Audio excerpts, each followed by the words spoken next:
Pagi itu, saya duduk di teras rumah, memandangi langit yang mulai berubah warna. Hari-hari sebelumnya, saya sering merasa cemas akan hal-hal yang tidak saya ketahui. Saya berusaha mengendalikan setiap aspek hidup yang tak terduga. Namun, semakin saya mencoba mengontrol segalanya, semakin saya merasa tertekan. Seperti ada beban yang terus menghimpit saya seiring waktu. Sampai akhirnya, saya mengenal filsafat Stoik. Filosofi ini mengajarkan saya cara berpikir yang lebih jernih, lebih tenang, dan lebih fokus pada hal-hal yang benar-benar bisa saya kendalikan. Satu demi satu, pelajaran Stoik mulai meresap dalam keseharian saya, membawa perubahan besar yang tak pernah saya bayangkan sebelumnya. Dalam video ini, saya akan membagikan 7 prinsip utama dalam Stoikisme yang telah membantu saya menjalani hidup dengan lebih tenang. Jika Anda siap untuk mengubah hidup, mari kita mulai dengan prinsip pertama. Namun sebelum kita masuk ke pembahasan utama, saya ingin mengajak Anda untuk mendukung channel ini. Jika Anda merasa video ini bermanfaat, jangan lupa tekan tombol like dan subscribe ke channel ARS Pandangan Hidup. Dengan begitu, Anda tidak akan ketinggalan video inspiratif lainnya yang bisa membantu perjalanan hidup Anda. Jangan lupa juga untuk berkomentar dengan angka 77 di kolom komentar sebagai tanda dukungan Anda. Saya sangat menghargai setiap interaksi dan dukungan dari Anda semua. Mari kita bersama-sama membangun komunitas yang lebih sadar, lebih kuat, dan lebih tenang dalam menghadapi hidup. Jika Anda siap untuk mempelajari prinsip-prinsip Stoik yang dapat mengubah hidup Anda, mari kita lanjutkan ke prinsip pertama. Kendalikan apa yang bisa dikendalikan. Prinsip pertama, kendalikan apa yang bisa dikendalikan. Saya sering merasa frustrasi karena hal-hal di luar kendali saya, seperti pekerjaan, hubungan, atau bahkan cuaca. Suatu hari, saya bergegas ke kantor untuk rapat penting ketika hujan deras turun. Saya langsung panik dan marah. Pikiran saya dipenuhi kecemasan. Bagaimana jika saya terlambat? Bagaimana jika atasan saya kecewa? Namun setelah mengenal Stoikisme, saya menyadari bahwa saya tidak bisa mengendalikan hujan. Yang bisa saya kendalikan hanyalah diri saya sendiri. Saya pun menarik napas dalam-dalam dan menerima kenyataan bahwa saya mungkin akan terlambat. Alih-alih panik, saya memilih untuk fokus pada solusi. Saya mengirim pesan kepada rekan saya dan menunggu hujan sedikit reda.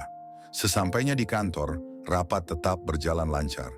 Inilah kekuatan Stoikisme, melepaskan hal-hal di luar kendali dan berfokus pada tindakan kita sendiri. Banyak orang menghabiskan waktu dan energi untuk hal-hal yang tidak bisa mereka kendalikan, seperti opini orang lain atau kejadian di luar dugaan. Akibatnya, mereka merasa stres, marah, atau kecewa ketika kenyataan tidak sesuai harapan. Namun Stoikisme mengajarkan kita untuk fokus hanya pada apa yang berada dalam kendali kita. Ini termasuk pikiran, tindakan, dan reaksi kita terhadap situasi tertentu.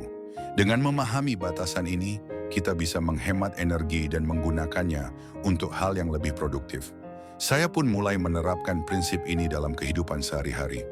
Saat menghadapi tantangan, saya bertanya pada diri sendiri, apakah ini dalam kendali saya? Jika tidak, saya belajar untuk melepaskannya. Seiring waktu, saya merasa lebih tenang dan tidak mudah terganggu oleh hal-hal yang sebelumnya membuat saya stres. Prinsip ini benar-benar mengubah cara saya memandang hidup. Prinsip kedua, latih diri dalam kesadaran. Stoikisme mengajarkan kita untuk selalu sadar akan pikiran, perasaan, dan tindakan kita. Kesadaran ini membantu kita untuk merespon situasi dengan bijaksana, bukan sekadar bereaksi secara emosional. Suatu hari saya terjebak macet setelah hari yang panjang di kantor. Biasanya saya akan langsung kesal, menyalahkan keadaan, dan merasa semakin stres. Namun kali itu berbeda. Saya ingat bahwa kemacetan itu sendiri bukan masalah. Masalahnya adalah bagaimana saya bereaksi terhadapnya. Saya pun menarik napas dalam-dalam dan mencoba mengamati perasaan saya tanpa terbawa emosi. Saya menyadari bahwa amarah saya tidak akan mengubah keadaan, tetapi hanya akan membuat saya semakin lelah. Dengan melatih kesadaran, saya belajar untuk menerima setiap momen sebagaimana adanya.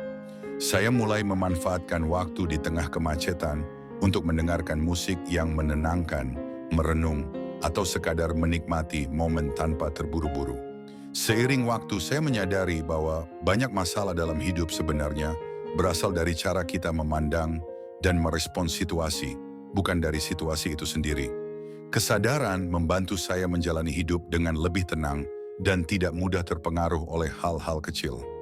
Saya belajar bahwa dengan selalu sadar terhadap pikiran dan perasaan saya bisa mengurangi stres dan menjalani hidup dengan lebih damai. Stoikisme mengajarkan bahwa kita memiliki kuasa penuh atas pikiran kita, dan dengan kesadaran yang baik, kita bisa memilih untuk merespons hidup dengan cara yang lebih bijaksana. Prinsip ketiga, jangan biarkan pendapat orang lain mengendalikan Anda. Di masa lalu, saya sering merasa terganggu oleh pendapat orang lain. Kritik atau komentar negatif, sekecil apapun, bisa merusak suasana hati saya selama berhari-hari. Saya ingat suatu waktu ketika saya menerima kritik pedas di tempat kerja, padahal saya sudah berusaha sebaik mungkin. Kritik itu membuat saya merasa buruk tentang diri sendiri, seolah-olah semua usaha saya sia-sia. Namun, setelah mempelajari stoikisme, saya menyadari satu hal penting. Pendapat orang lain bukanlah cermin dari nilai diri saya yang sebenarnya. Saya tidak bisa mengendalikan apa yang mereka pikirkan atau katakan, tetapi saya bisa mengendalikan bagaimana saya bereaksi terhadapnya. Dengan memahami ini, saya mulai belajar untuk tidak terlalu terpengaruh oleh komentar orang lain. Saya fokus pada apa yang bisa saya perbaiki dan tidak membiarkan opini eksternal mengendalikan perasaan saya. Saya mulai melihat kritik dengan lebih bijak. Jika kritik itu membangun, saya menerimanya sebagai bahan evaluasi. Tetapi jika hanya berupa komentar negatif tanpa dasar, saya belajar untuk mengabaikannya. Stoikisme mengajarkan bahwa nilai diri kita tidak ditentukan oleh apa yang dikatakan orang lain, melainkan oleh tindakan dan prinsip kita sendiri. Saya pun mulai lebih percaya diri dalam menjalani hidup. Saya tidak lagi mencari validasi dari orang lain untuk merasa berharga. Ini memberi saya kebebasan yang luar biasa. Saya bisa fokus pada apa yang benar-benar penting tanpa terus-menerus khawatir tentang bagaimana orang lain menilai saya. Seiring waktu, saya menyadari bahwa orang-orang akan selalu punya pendapat. Tetapi saya tidak harus membiarkan pendapat itu mengendalikan kebahagiaan saya. Stoikisme mengajarkan bahwa hidup kita berada dalam kendali kita sendiri, bukan di tangan orang lain. Prinsip keempat, memento mori, ingatlah bahwa kita akan mati. Pada awalnya, konsep ini terdengar menyeramkan bagi saya. Mengingat kematian, bukankah itu hanya akan membuat kita cemas dan takut? Namun ketika saya benar-benar memahami filosofi di balik memento mori, saya menyadari bahwa ini bukan tentang ketakutan, melainkan tentang menjalani hidup dengan lebih bermakna. Stoikisme mengajarkan bahwa kesadaran akan kematian seharusnya membuat kita lebih menghargai setiap momen yang kita miliki. Tidak ada yang tahu kapan hidup kita akan berakhir, dan justru karena itulah kita harus memastikan bahwa setiap hari dihabiskan dengan sebaik mungkin. Saya mulai bertanya pada diri sendiri, jika ini adalah hari terakhir saya, apakah saya sudah menjalani hidup sesuai dengan nilai dan prinsip saya? Pertanyaan ini membantu saya untuk lebih fokus pada hal-hal yang benar-benar penting dan tidak membuang waktu untuk hal-hal yang tidak berharga. Menginternalisasi konsep memento mori membuat saya lebih menghargai kehidupan. Saya berhenti menunda-nunda hal yang penting, seperti menghabiskan waktu bersama keluarga atau mengejar impian saya. Saya juga belajar untuk tidak terlalu larut dalam kekhawatiran kecil, karena saya menyadari bahwa hidup ini terlalu singkat untuk dihabiskan dengan kecemasan yang tidak perlu. Stoikisme mengajarkan bahwa kematian bukan sesuatu yang harus ditakuti, melainkan sesuatu yang harus kita terima sebagai bagian dari kehidupan. Dengan kesadaran ini, saya menjadi lebih berani dalam mengambil keputusan, lebih bersyukur atas setiap momen, dan lebih fokus pada hal-hal yang benar-benar bermakna. Memento mori telah mengajarkan saya untuk menjalani hidup dengan penuh kesadaran dan tanpa penyesalan. Hidup ini adalah anugerah, dan setiap hari adalah kesempatan untuk menjalaninya dengan sebaik mungkin. Prinsip kelima, hidup sesuai dengan kebajikan. Dalam stoikisme, kebajikan adalah nilai utama yang harus kita pegang dalam menjalani hidup. Kebajikan dalam stoikisme mencakup 4 hal utama: kebijaksanaan, keberanian, keadilan, dan pengendalian diri. Saya mulai menyadari bahwa hidup yang bermakna bukanlah tentang mencari kesenangan semata, tetapi tentang bagaimana kita menjalani hidup dengan integritas. Saya mulai bertanya pada diri sendiri, apakah keputusan yang saya buat didasarkan pada nilai-nilai yang benar? Apakah saya bertindak dengan adil terhadap orang lain? Apakah saya cukup berani untuk menghadapi tantangan hidup? Seiring waktu, saya menyadari bahwa dengan berpegang teguh pada kebajikan, saya bisa merasa lebih damai dan puas dengan diri sendiri. Saya tidak lagi merasa perlu mencari kebahagiaan di luar diri saya, karena saya tahu bahwa kebahagiaan sejati datang dari menjalani hidup dengan nilai yang benar. Saya mulai menerapkan prinsip ini dalam kehidupan sehari-hari. Dalam pekerjaan, saya berusaha untuk selalu jujur dan melakukan yang terbaik, bukan karena ingin diakui, tetapi karena itu adalah hal yang benar untuk dilakukan. Dalam hubungan, saya berusaha untuk berlaku adil dan tidak membiarkan emosi sesaat mengendalikan tindakan saya. Saya juga belajar untuk lebih sabar dan lebih berpikir panjang dalam mengambil keputusan. Dengan berfokus pada kebajikan, saya menemukan ketenangan yang sebelumnya sulit saya dapatkan. Saya tidak lagi merasa perlu membandingkan diri dengan orang lain atau mengejar hal-hal yang sifatnya hanya sementara. Stoikisme mengajarkan bahwa hidup yang baik bukanlah tentang memiliki lebih banyak, tetapi tentang menjadi pribadi yang lebih baik. Dengan berpegang teguh pada kebajikan, saya merasa lebih bahagia dan lebih berarti dalam setiap langkah yang saya ambil. Prinsip keenam, terima perubahan sebagai bagian dari kehidupan. Salah satu hal yang sering membuat saya frustrasi adalah perubahan yang terjadi di luar kendali saya. Saya ingin semuanya berjalan sesuai rencana, tetapi kenyataannya hidup tidak pernah bisa diprediksi. Ada saatnya saya kehilangan sesuatu yang berharga, mengalami kegagalan, atau menghadapi situasi yang tidak saya inginkan. Dulu, saya merasa bahwa perubahan adalah musuh yang harus saya lawan. Saya ingin mempertahankan segala sesuatu seperti apa adanya, tanpa menyadari bahwa hidup selalu bergerak maju. Namun setelah memahami filsafat Stoik, saya menyadari bahwa perubahan adalah bagian alami dari kehidupan.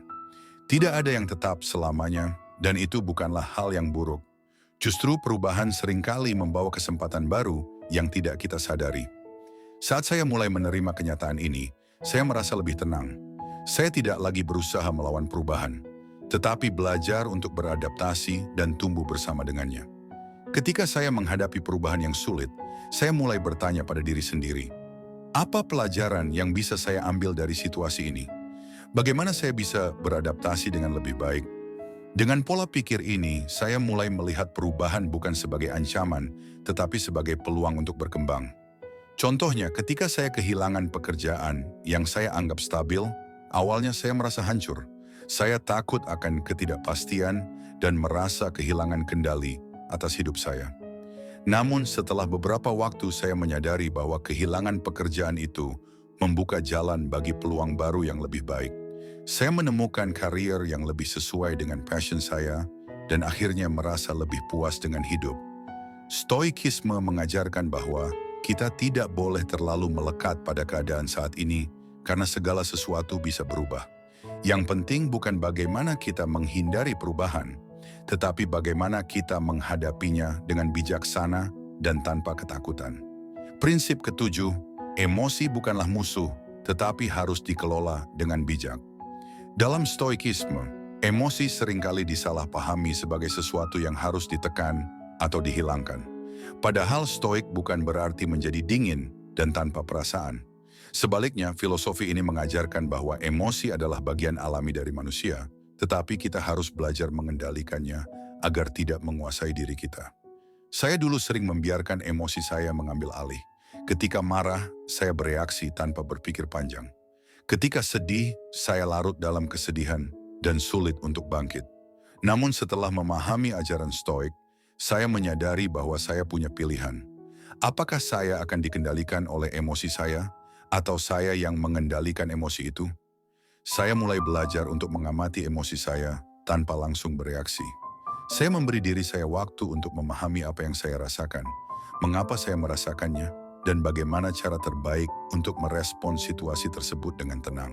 Mengendalikan emosi bukan berarti menekan atau mengabaikannya. Sebaliknya, ini tentang memahami bahwa emosi hanyalah respons alami terhadap dunia di sekitar kita. tetapi kita tidak harus selalu bertindak berdasarkan emosi tersebut. Misalnya, ketika saya merasa marah karena seseorang bersikap tidak adil kepada saya belajar untuk tidak langsung bereaksi dengan kemarahan yang meledak-ledak. Saya mengambil napas dalam-dalam, berpikir dengan jernih, dan memilih cara yang lebih bijaksana untuk menanggapi situasi tersebut.